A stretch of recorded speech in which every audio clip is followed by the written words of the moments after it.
Mes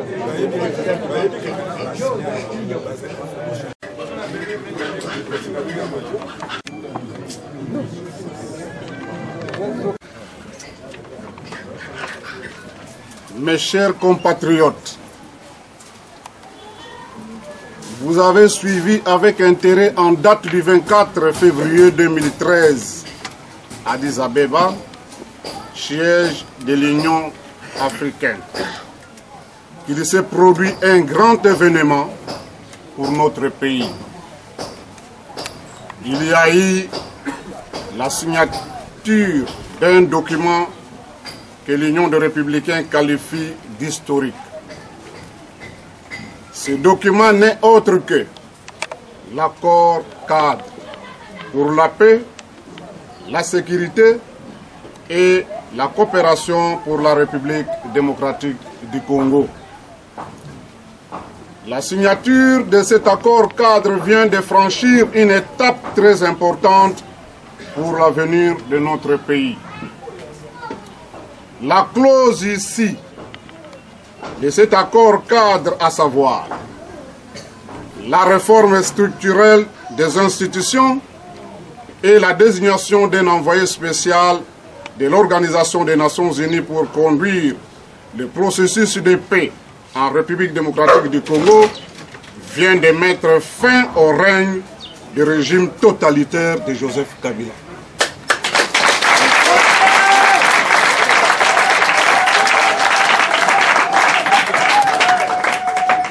En signant cet accord le 24 février 2013, cet accord cadre ouvre la voie du changement tant attendu depuis longtemps par le peuple congolais.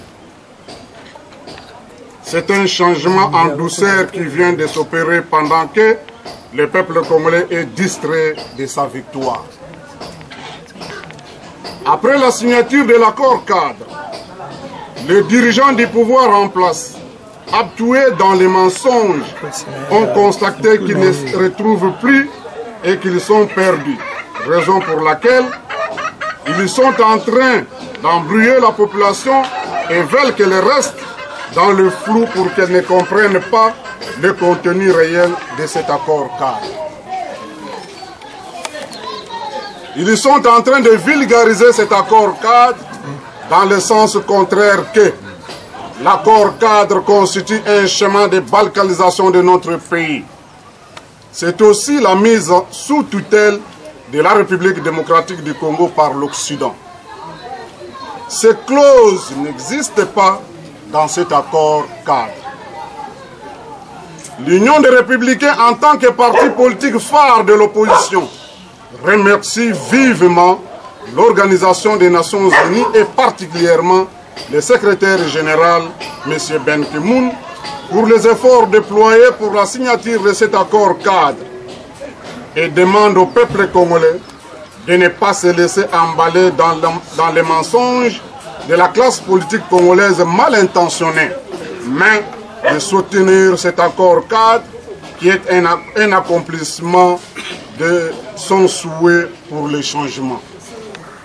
Mes chers compatriotes, la réforme structurelle des institutions et la désignation d'un envoyé spécial des Nations Unies viennent de mettre fin aux revendications des processus électoraux controversés du 28 novembre 2011, dont les uns se sont imposés par la force pour s'accaparer de la légitimité du pouvoir, et les autres sont à la recherche de la légitimité et exigent la vérité des urnes.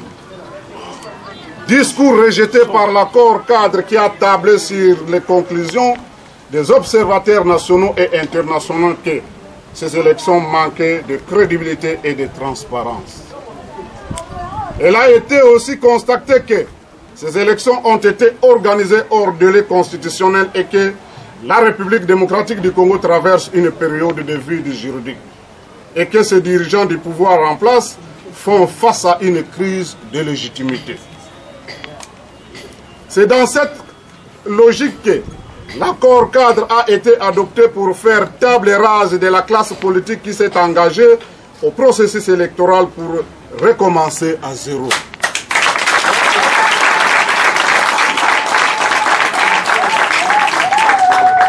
C'est une victoire pour l'Union des Républicains qui s'est battue pour cette situation pendant 9 ans de lutte.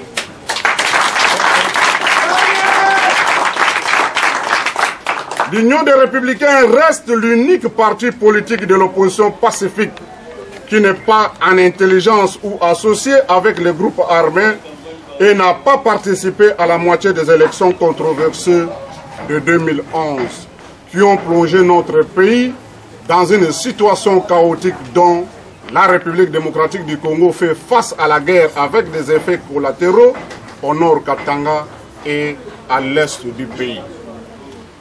En rapport avec l'accord cadre signé le 24 février 2013 qui stipule que promouvoir la réforme des institutions de l'État, y compris la réforme des finances, et promouvoir les objectifs de la réconciliation nationale, de tolérance et de démocratisation et la désignation de l'envoyé spécial des Nations Unies. Moi, Norbert Louyeye, président national de l'Union des Républicains IR en sigle, je me vois dans l'obligation de vous annoncer qu'à dater d'aujourd'hui, je suis candidat président de la République.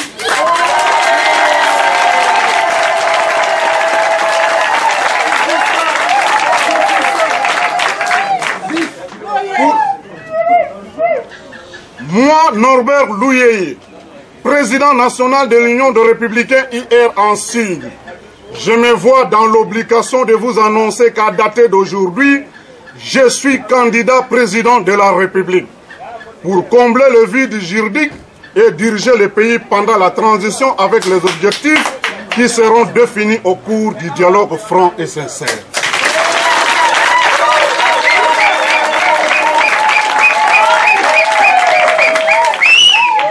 Sur ce, j'invite le peuple congolais conscient de la situation chaotique de notre pays, de soutenir ma candidature et de me faire confiance. Ouais.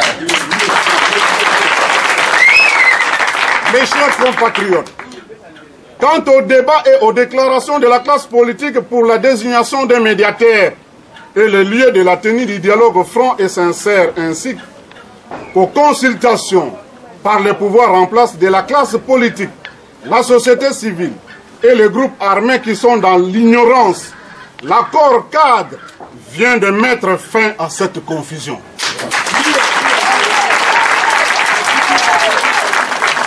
Joseph Kabila et sa famille politique ne doivent plus s'ingérer dans cette affaire dont la responsabilité a été confiée au Conseil de sécurité des Nations Unies par le pays de son envoyé spécial.